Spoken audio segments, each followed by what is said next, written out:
holding an election during a pandemic poses serious public health risks. And this is especially the case for First Nation, Métis, and Inuit people, those who live in rural, remote, and isolated communities.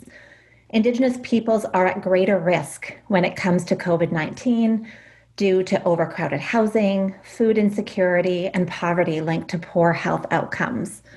Many Indigenous communities don't have access to physicians or hospitals and are many miles away from urban centers to be treated for serious conditions, which makes them additionally vulnerable.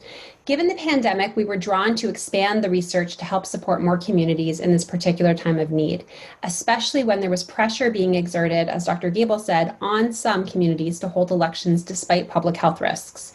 In addition to supporting elections and votes, we also created a second dimension to the project focused on supporting digital dialogues, which refers to hosting local government and community meetings through technology.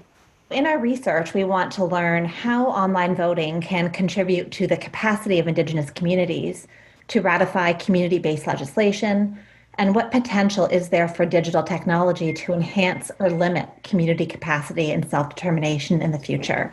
A huge win for communities and the project would be to see the referendum regulations of the Indian Act and First Nations Elections Act modified to allow communities under those acts to choose the voting methods that are right for them.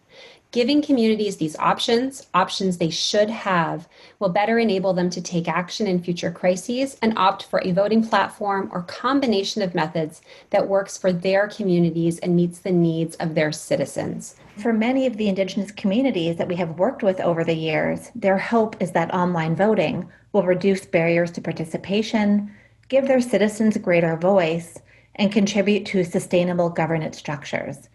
And importantly, online voting also presents a safe voting alternative in a pandemic.